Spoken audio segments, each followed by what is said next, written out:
के अंदर पूरा भाव है कि हमारा मकसद क्या है, हमारा पैगाम क्या है, हमारा संदेश क्या है। इंसान का इंसान से हो भाईचारा, यही पैगाम हमारा, यही पैगाम हमारा। इंसान का इंसान से हो भाईचारा, यही पैगाम हमारा, यही पैगाम हमारा।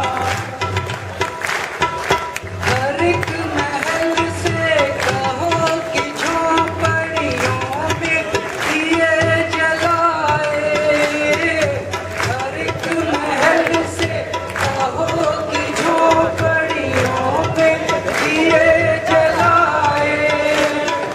छोटों और बड़ों में अब कोई फर्क नहीं रह जाए, छोटों और बड़ों में अब कोई फर्क नहीं रह जाए। इस धरती पर हो प्यार का घर घर उजियारा, यही पैगाम हमारा, यही पैगाम हमारा। इंसान का इंसान से हो भाईचारा, यही पैगाम हमारा, यही पैगाम हमारा।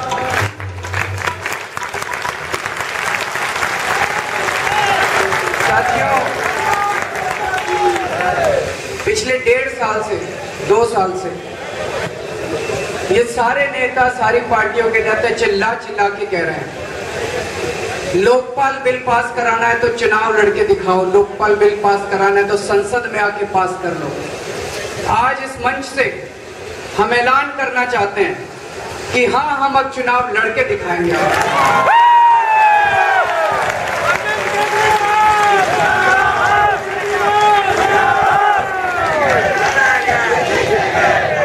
आज हम ऐलान करते हैं कि आज से इस देश की जनता चुनावी राजनीति में कूद रही है और तुम लोग अपने दिन गिनना चालू कर दो भ्रष्टाचारियों। हम ऐलान करते हैं कि आज से हम लोग चुनावी राजनीति में कूद रहे हैं। हम नेता नहीं है, हमें राजनीति नहीं आती है, हमें नहीं पता कि ये तिकड़मबाजी कैसे करते हैं, लेकिन हमें इन भ्रष्ट नेताओं ने, इस भ्रष्ट व्यवस्था ने मजबूर किया है कि हम लोग इसके लिए कदम उठाएं। अभी कई वक्ताओं ने बताया कि किस तरह से पिछले 1.5-2 साल के अंदर हम इनके सामने गए, गिड़गिड़ाए। अक्टूबर 2010 से लेकर फरवरी 2011 तक अन्ना ने 3 चिट्ठियां लिखी इस देश के प्रधानमंत्री को और सोनिया गांधी को। 3 चिट्ठियां लिखी कि मैं मिलना चाहता हूं, लोकपाल बिल पास करो। जवाब तक नहीं आया, ये भी नहीं आया कि चिट्ठी मिल गई। उसके बाद कितनी बार हम इन पार्टी के नेताओं से मिले, सोनिया गांधी जी से मिले, बीजेपी के नेताओं से मिले, शरद यादव जी से मिले, लालू यादव से मिले, सब लोगों से मिले। इनसे सब लोगों ने धोखा दिया। पिछले 1 साल से सब कुछ करके देख लिया। 3 बार अन्ना ने अनशन किया, 1 बार हम लोगों ने अनशन किया, अपना शरीर दांव पे लगा दिया, लेकिन ये लोग नहीं माने। अब हमारे पास कुछ नहीं बचता था इसके अलावा कि अब याचना नहीं रण होगा। अब हम गिड़गिड़ाएंगे नहीं आपके सामने। अब बहुत हाथ जोड़ लिया आप लोगों के सामने, गिड़गिड़ाएंगे नहीं आप लोगों के सामने। अब हम सत्ता को उखाड़ के फेंकेंगे, इस व्यवस्था को उखाड़ के फेंकेंगे।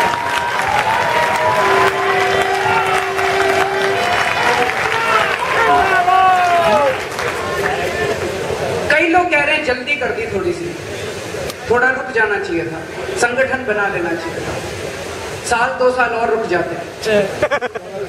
साथियों, देश बिक रहा है, कोयला बिक गया, LNG बिक गया, थोरियम बिक गया, आयरन ओर बिक गया।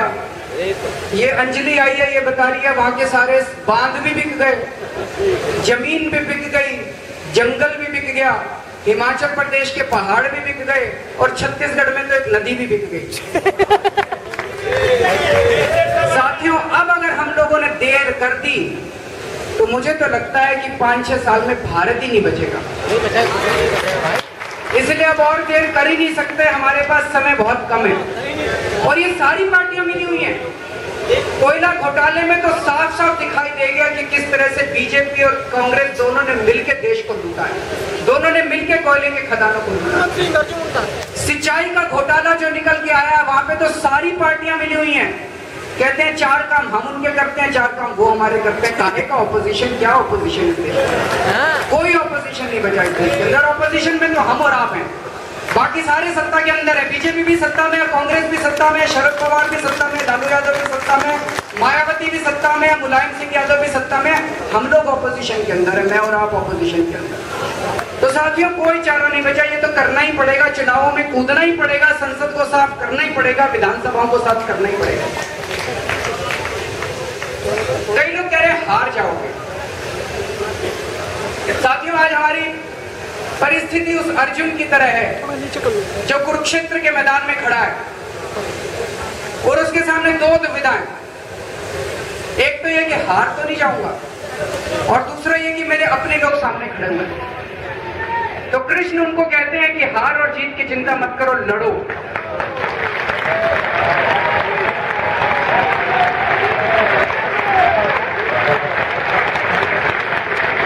हारेंगे या जीतेंगे तो मुझे नहीं पता, ये तो भविष्य बताएगा कि हम लोग हारेंगे कि जीतेंगे। पर इतना जरूर पता है कि आज अगर हम लोग नहीं लड़े तो मेरे बच्चे बड़े होकर मेरे को गालियां देंगे कि आपको मौका दिया था इस देश ने, सारा देश इकट्ठा हो गया था।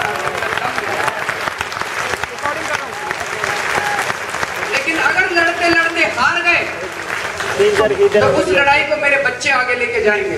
वो लड़ाई नाकाम नहीं होने वाली, उस लड़ाई को आगे मेरे बच्चे लेके जाएंगे। कुछ दिन से ये चल रहा है, ये तो सत्ता के लोभी हैं, शुरू से ही पता था ये तो सत्ता के लालची हैं।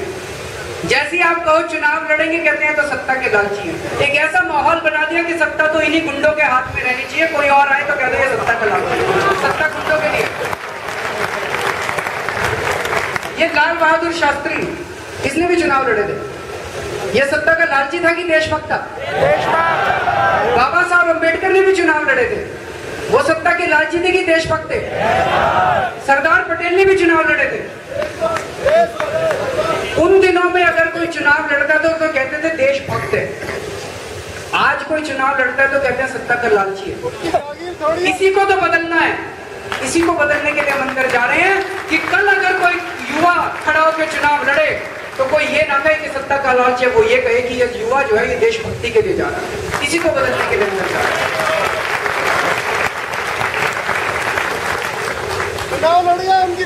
कई लोग ये कह रहे हैं कि इसमें तो जात पात की बात है, धर्म की बात है।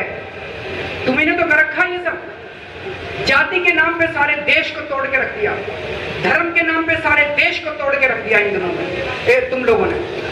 कैसे जुड़ेगा सारा देश? यही हमारी राजनीति की सारे देश को जोड़ना है। कैसे होएगा ये? वो कहते हैं आप कैसे करोगे? साथियों, जब सारे देश की जन चेतना जागती है तो बड़ी से बड़ी दीवारें टूट जाती हैं, पता भी नहीं चलता। जब अन्ना रामलीला मैदान के ऊपर अनशन पे बैठे थे तो एक पुलिस वाला आया मेरे पास। पुलिस वाला आके कहता है जी मैंने 16 साल से मैं दिल्ली पुलिस में हूँ, 16 साल से मैंने रिश्वत ली, लेकिन पिछले 10 दिन से मैंने एक भी पैसा नहीं लिया, और जितना आनंद का अनुभव मैं कर रहा हूँ उतना आनंद मैंने 16 साल में लिया। उस पुलिस वाले को कोई कहने तो नहीं गया था कि भैया तू रिश्वत मत ले। पूरे देश के अंदर ऐसा जन चेतना का उभार हुआ कि वो हर आदमी के दिल को छू गया, हर आदमी के अंदर कुछ करंट दौड़ गया कि कुछ तो हो रहा है। जब ये करंट दौड़ेगा सारे देश के अंदर, जब ये क्रांति पैदा होगी सारे देश के अंदर, ये चुनावी क्रांति पैदा होगी सारे देश के अंदर, तो ये जाति और धर्म की दीवारें भी टूटेंगी।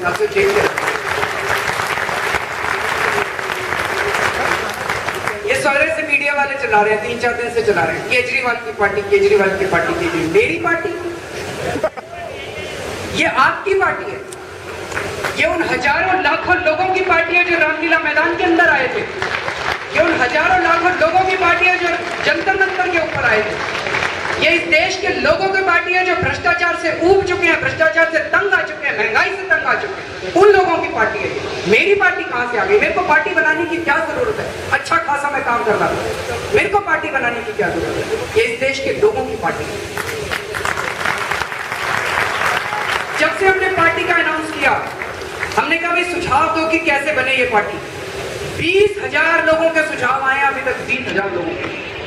छोटी बात नहीं होती 20,000 लोगों के। इसका मतलब लोग इतना इंटरेस्ट रख रहे हैं इस पार्टी के अंदर। पिछली साल जब भारत सरकार ने लोकपाल बिल लेके आ रही थी भारत सरकार, तो भारत सरकार ने इश्तिहार दिया, एडवर्टाइजमेंट दिया, फुल पेज एडवर्टाइजमेंट आया अखबारों में, भाई हम लोकपाल बिल ला रहे हैं, इसके ऊपर सुझाव दो। सारे एडवर्टाइजमेंट के बावजूद भारत सरकार के पास 13,000 सुझाव आए।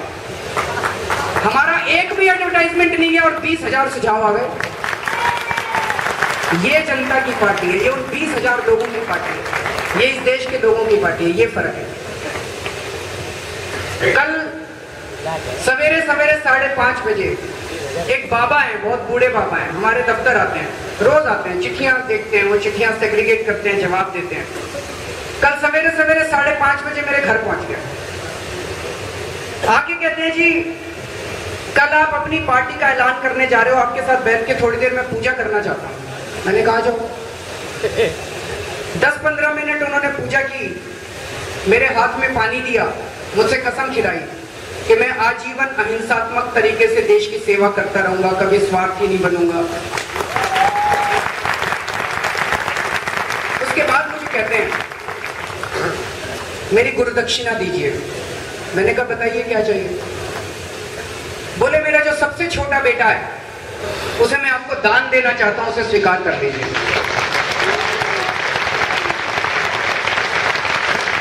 कहते हैं वो अपनी दुकान चलाता था, कल दुकान बंद करके उसकी चाबी अपने बड़े भाई को दे आया। अब वो मैं आपको उसको समर्पित करना चाहता हूं। वो नीचे खड़ा है, उसको ऊपर बुला लेता हूं। साथियों ये पार्टी उस बाप और बेटे की है, ये पार्टी अरविंद केजरीवाल की।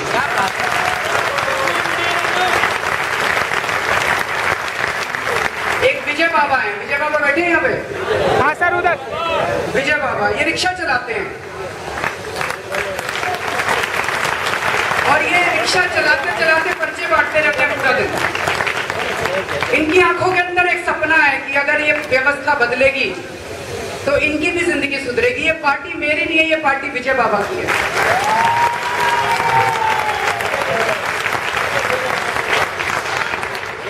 मेरी माँ एक भजन मंडली में जाती है हर हफ्ते, 50 महिलाएं आती हैं भजन करने। जब से उन्होंने सुना है कि पार्टी बन रही है, वो 50 महिलाएं कह रही है कि जिस दिन पार्टी बनेगी हम लोग घर घर जाके प्रचार करेंगे। ये पार्टी उन महिलाओं की है, ये पार्टी मेरी है। ये पूछ रहे हैं ना कि पैसा कहां से आएगा, पैसा कहां से आएगा? जिस दिन हर घर की महिला, हर घर के बच्चे, हर घर के बूढ़े और हर घर के जवान अपने अपने घर से निकल के इस पार्टी का प्रचार करने लग जाएंगे, पैसे की क्या जरूरत है? उस दिन को लोग इस पार्टियों को मुंह छुपाना मुश्किल है।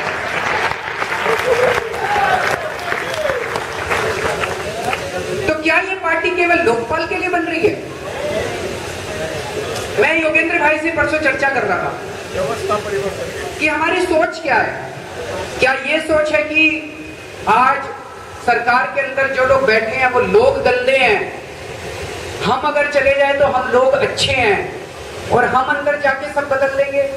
ये सोच है तो ये गलत है, क्योंकि जैसे सत्ता में जाके बैठेंगे ना, उस कुर्सी के अंदर बिच्छू है, कुछ ना कुछ गड़बड़ हो जाती है, हम खराब हो जाएंगे, हम भी खराब हो जाएंगे।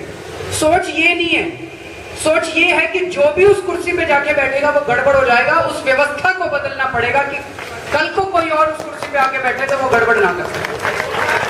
उस व्यवस्था को बदलने के लिए हम अंदर जा रहे हैं। हम लोगों को बदलने नहीं जा रहे, चेहरे बदलने नहीं जा रहे, पार्टियां बदलने नहीं जा रहे, व्यवस्था को बदलने के लिए अंदर जा रहे हैं। और मैं ये भी कह रहा था अपने साथियों को कि अगर अंदर गए तो ये व्यवस्था 10 दिन में बदलनी पड़ेगी, नहीं तो आपको ऐसे लोग घेर लेंगे कि आपको पता भी नहीं चलेगा कि कब बह गई पूरी व्यवस्था। जो करना है पहले 10 से 15 दिन के अंदर करके दिखाना पड़ेगा।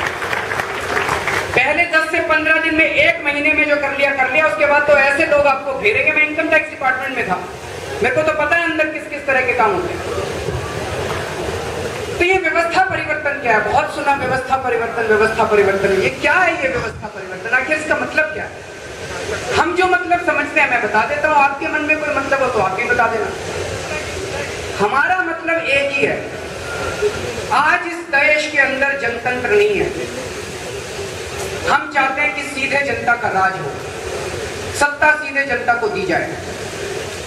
जब हम लोग ये कहते हैं तो कई लोग खड़े होकर कहते हैं कि जनता का तो राज है, चुनाव होते तो हैं 5 साल में। हमारा ये मानना है कि 5 साल में एक बार चुनाव होना, इसको जनतंत्र नहीं कहते, ये जनतंत्र नहीं होता। हर दिन जो निर्णय लिए जाते हैं सरकार के द्वारा, वो जनता से पूछ के लिए जाएं, इसको जनतंत्र कहते हैं। जनता से पूछ के निर्णय लिए जाएं, जो जनता चाहे वही हो, जो जनता ना चाहे वो ना हो, इसको जनतंत्र कहते हैं। हम इस देश के अंदर जनतंत्र स्थापित करने के लिए अंदर जा रहे हैं। हम इस देश के अंदर ऐसी व्यवस्था लागू करने के लिए जा रहे हैं कि सीधे सीधे जनता का राज हो। जैसे 2 उदाहरण देता हूं, एक ब्राजील का उदाहरण देता हूं और एक दिल्ली की एक झुग्गी बस्ती का उदाहरण देता हूं। दिल्ली की एक झुग्गी बस्ती है, संतोष जहां से आती है, वहां पे स्कूल नहीं है, सीवर नहीं है। 20 साल हो गए लोगों को झक मारते मारते, लोगों को उस सरकार के पास जाते हैं, स्कूल दे दो, सीवर दे दो। सरकार कहती है पैसा नहीं है। 3 साल पहले उसी सरकार ने वहां पे 80 लाख रुपए के फव्वारे बनवाए। फव्वारे, सर लोगों को फव्वारे तो नहीं चाहिए, और वो फव्वारे जिस दिन उद्घाटन था उस दिन भी नहीं चले। क्यों? क्योंकि पानी नहीं है वहां पे। तो जनता को चाहिए तो पानी, जनता को चाहिए तो स्कूल, और बनवाते हैं फव्वारे, कहते हैं पैसे नहीं है। पैसे तो हैं, लेकिन वो हमारी मर्जी के हिसाब से हमारी जरूरतों के ऊपर खर्च नहीं होते।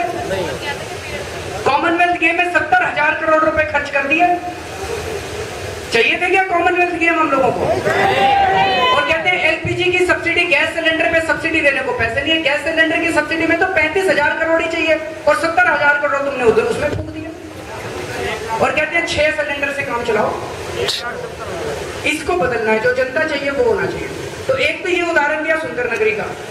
पोर्टो एलेग्रे ब्राजील का एक शहर है, वहां पे वहां का बजट कैसे बनता है? वहां का बजट म्युनिसिपैलिटी के टाउन हॉल में नहीं बनता। वहां पे हर गली मोहल्ले के अंदर लोग इकट्ठा होते हैं, साल में एक बार अपनी लिस्ट बनाते हैं कि क्या क्या समस्याएं हैं। तो कोई गली वाला कहता है हमारी गली टूटी पड़ी है, कोई कहता है नाली टूटी पड़ी है, कोई कहता है सीवर खराब है, कोई कहता है टीचर नहीं आता, टीचर की कमी है, कोई कहता है डॉक्टर की कमी है, दवाई। सब लोग अपनी अपनी लिस्ट बना लेते हैं समस्याओं की। पूरे शहर की समस्याओं की लिस्ट ले लेते हैं ये लोग, उसको कंपाइल कर लेते हैं और वो बजट बन जाता है। बजट और होता क्या है? ऐसे बजट बनना चाहिए कि नहीं बनना चाहिए? बजट ये संसद के अंदर क्यों बनना चाहिए? बजट ये विधानसभा में क्यों बनना चाहिए? बजट टाउन हॉल में क्यों? बजट तो गली गली मोहल्ले के अंदर बनना चाहिए बजट। ये जनतंत्र है। और अब पोर्टो एलेग्रे की देखा देखी दुनिया के कई शहरों के अंदर ये उन्होंने प्रणाली अपना ली कि सीधे जनता बजट बनाएगी। अब बजट जो है विधानसभा और इसके अंदर नहीं बनेगा। ये मारुति भास्कर जी आए हैं, ये काउंसलर है वहां पे छिछवाड़ में, छिछवाड़ा। मैं इनके यहाँ गया था, ये 5 साल काउंसलर रहे वहां पे, और ये कोई भी निर्णय हर महीने के पहले इतवार को चौराहे के ऊपर ये पूरे शहर की मीटिंग करते हैं, अपने पूरे वार्ड की। और जो जनता कहती है, जनता निर्णय लेती है, वहां पे सबके सामने रख देते हैं, भाई इतना बजट आया, बताओ क्या चाहिए। जो जनता कहती है वही लिख लेते हैं ये, और वो अगले दिन उसमें जाके प्रस्तुत कर देते हैं, भाई ये करा दो, ये काम मेरी जनता कह रही है। ये जनतंत्र है, ये व्यवस्था परिवर्तन है जो हम लोग लाना है।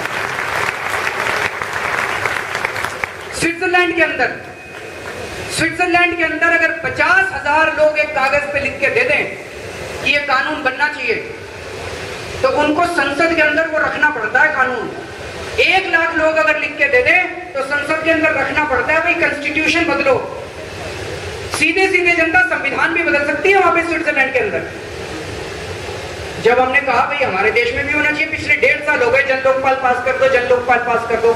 कई टीवी चैनल वालों ने सर्वे कराए, कहते हैं 80% से ज्यादा जनता मांग रही है, 90% से ज्यादा जनता पास ही नहीं कर रहे। तो भाई जनता की भागीदारी होनी चाहिए कि नहीं होनी चाहिए कानून बनाने में?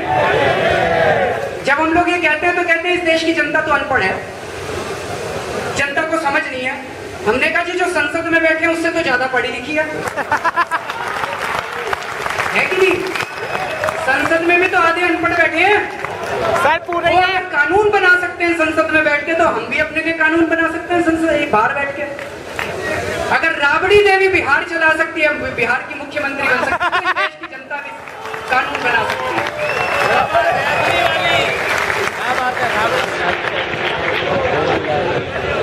ये बहुत बड़ी बात है। सच्ची लोकशाही केंद्र में बैठे हुए 20 आदमी नहीं चला सकते, वो तो नीचे से हर एक गांव द्वारा चलाई जानी चाहिए। ये नारा था गांधी जी का, इसलिए वो लड़े थे आजादी के लिए। आजादी के लिए इसलिए नहीं लड़े थे कि ये दिल्ली में बैठ के सारा कोयला बेच देंगे, सारा 2G बेच देंगे, इसलिए नहीं लड़े थे गांधी जी। इसलिए उन्होंने अपनी जान दांव पे नहीं लगाई थी। ये सपना हम लोगों को पूरा करना है कि इस देश की सत्ता हर गली, हर मोहल्ले और हर गांव के लोगों को दी जाए। तो साथियों, SC बेहर साहब हैं। SC बेहर साहब मध्य प्रदेश के पूर्व मुख्य सचिव हैं, चीफ सेक्रेटरी थे मध्य प्रदेश के। उन्होंने इसके ऊपर बहुत अध्ययन किया है। वो स्विट्जरलैंड भी गए, वो पूरी दुनिया में काफी घूमे हैं कि किस तरह से देश के लोगों को सीधे सत्ता दी जा सकती है, इसका क्या मॉडल हो सकता है। ये जो टीवी चैनल वाले हैं ना, ये सुन रहे होंगे, वो सारा कहेंगे ये तो बेवकूफ हो गए, सीधे जनता को कैसे सत्ता दी जा सकती है। इस पर डिबेट होंगे आज शाम को।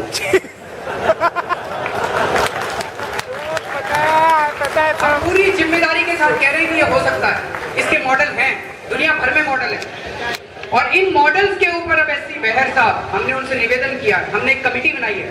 SC बेहर साहब इसका कानून, इसका ढांचा तैयार कर रहे हैं कि जब यह आंदोलन दिल्ली विधानसभा के चुनाव लड़ेगा और दिल्ली विधानसभा में जाएगा तो 10 दिन के अंदर वो मॉडल यहां पे लागू कर दिया।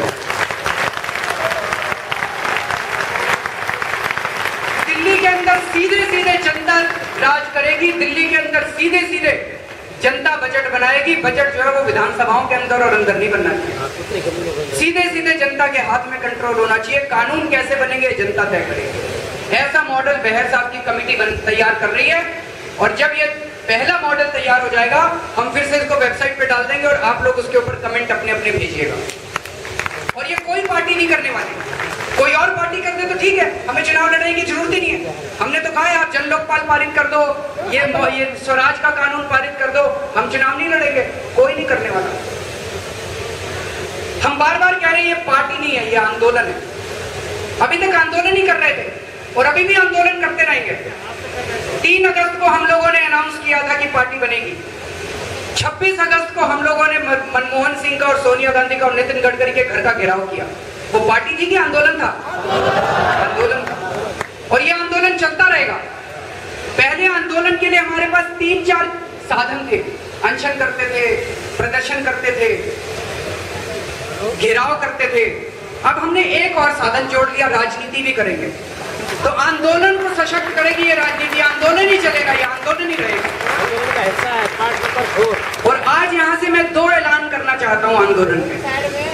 पहला ऐलान कि दिल्ली के अंदर शीला दीक्षित सरकार ने जो बिजली और पानी के दाम बढ़ाए हैं, इन पानी और बिजली के दाम को तो हम कम करवा के ही छोड़ेंगे।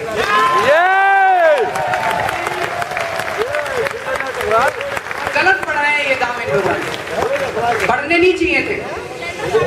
2 साल पहले एक ऑर्डर पास किया था दिल्ली इलेक्ट्रिसिटी रेगुलेटरी कमीशन ने, एक ऑर्डर पास किया था। वो लिखा था कि ये बिजली की कंपनियां रिलायंस और टाटा वाले दिल्ली में जो हैं, ये भारी मुनाफा कमा रही हैं और इन्होंने घोर गड़बड़ी कर रखी है। इसीलिए दिल्ली में बिजली के दाम बढ़ने की बजाय 23% कम होने चाहिए। शीला दीक्षित को पता चल गया कि ऐसा ऑर्डर पास होने वाला है, उसने वो ऑर्डर रुकवा दिया, दबा दिया उस ऑर्डर को। और 1 साल के बाद शीला दीक्षित ने वो चेयरमैन बदल दिया वहां का और दूसरा चेयरमैन ले आई और अब ऑर्डर पास किया कि दिल्ली के अंदर 100% बिजली के दाम बढ़ने चाहिए। भ्रष्टाचार है कि नहीं सीधा सीधा? तो दिल्ली के अंदर ये बिजली के दाम बढ़ने नहीं, घटने चाहिए। और हमारी मांग है CAG से ऑडिट कराओ इन कंपनियों का, देखते हैं क्या निकल के आता है। और जब तक CAG का ऑडिट नहीं होता, ये बिजली के और पानी के जो दाम तुम लोगों ने बढ़ाए हैं इसको वापस लो और CAG के ऑडिट के बाद जनता तय करेगी कि दाम बढ़ने चाहिए कि घटने चाहिए। अभी जंतर मंतर पे 23 सितंबर को हम लोगों ने एक दिन का प्रदर्शन किया था, वहां पे बिल जलाए थे बिजली के। एक रिक्शा वाला आया, रिक्शा वाले ने आके बताया कि वो 6,000 रुपए महीने कमाता है, महीने के, और 3,000 रुपए बिजली का बिल आ गया, 1,500 रुपए पानी का बिल आ गया, बाकी 1,500 में 2 सिलेंडर आएंगे। अपना घर कैसे चलाएगा? तो वो भी आया था अपना बिजली का बिल जलाने के लिए। तो जब उसने बिल जलाया उस दिन, तो अगले दिन शीला कितनी कहती है जो जो बिल जलाएंगे उनके खिलाफ कार्रवाई की जाएगी। मैंने मन में सोचा तुम्हारे अंदर मन में कंपनियों के लिए इतना प्यार है तुम लोगों के। भाई एक दिन लोगों ने बिल जला दिए, 24 घंटे के अंदर शीला दीक्षित ने बोल दिया जो बिल नहीं भरेंगे उनके खिलाफ सख्त कार्रवाई की जाएगी। इस रिक्शा वाले की भी तो सोच लो, ये अपना घर कैसे चलाएगा? तुम किसकी मुख्यमंत्री हो? तुम कंपनियों की मुख्यमंत्री हो कि जनता की मुख्यमंत्री हो? ये साफ कर दो, तुम किसकी मुख्यमंत्री हो? जनता की मुख्यमंत्री हो कि इनकी मुख्यमंत्री हो कंपनियों? 2 दिन के बाद शीला दीक्षित ने एक अनाउंसमेंट किया, थोड़ा दबाव तो पड़ा उस दिन का। 2 दिन के बाद उन्होंने कहा हम स्लैब बदलेंगे, कुछ करेंगे, पता नहीं क्या कह रही थी। लेकिन टाइम्स ऑफ इंडिया वालों ने, अखबार वालों ने कहा झूठ बोल रही है, कुछ नहीं बदल रहा। अखबार वालों ने कहा दीपा पोती कर रहे हैं, दीपा पोती कर रहे हैं, कुछ नहीं बदलने वाला। तो साथियों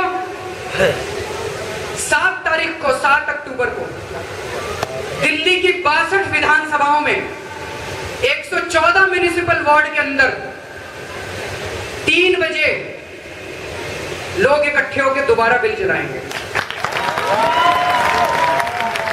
7 तारीख को 3 बजे 62 विधानसभाओं में, मैं एक्यूरेट फिगर दे रहा हूं, 70 नहीं बोल रहा, हमने पहली एक्सरसाइज कर ली है। 62 विधानसभाओं के 114 म्युनिसिपल वार्ड के अंदर 3 बजे एक साथ बिजली के बिल जलाए जाएंगे। 8 तारीख को दिल्ली इलेक्ट्रिसिटी रेगुलेटरी कमीशन, फिर से शीला दीक्षित ने कोई चिट्ठी भेजी है, उस पर सुनवाई करने का नाटक कर रहा है। तो दिल्ली इलेक्ट्रिसिटी कमीशन के बाहर सारे लोग पहुंच जाना 1 बजे। वहां पे 1 बजे दिल्ली इलेक्ट्रिसिटी कमीशन के अंदर के बाहर हम लोग धरना देंगे, कहेंगे आपके ऊपर कोई भरोसा नहीं हम लोगों को, आप शीला दीक्षित के एजेंट हो और आप भ्रष्टाचार के अंदर डूबे हो।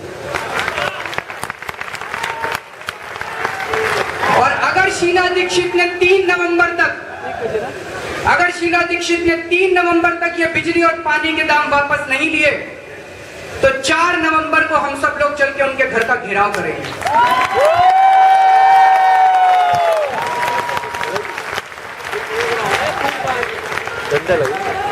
वो लोग कह रहे हैं बिजली काटने आ जाएंगे, बिल नहीं दोगे तो बिजली काटने आ जाएंगे।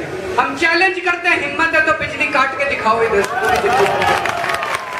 काट के दिखाओ किसी की बिजली, अगर तुम्हारे में हिम्मत है। पूरी दिल्ली के अंदर हर विधानसभा क्षेत्र के अंदर डिफेंस दल बने, रक्षा दल बनाए गए हैं। अगर किसी की बिजली कटी तो हम सब लोग आएंगे, मैं भी आऊंगा और मैं आके आपकी बिजली जोड़ूंगा। अगर जेल में डालना है तो मेरे को जेल में डाल देना, मैं जेल में जाने को तैयार हूं, हमारी सारी टीम जेल में जाने को तैयार है, तब मैं तो जेल में अंदर डाल देना।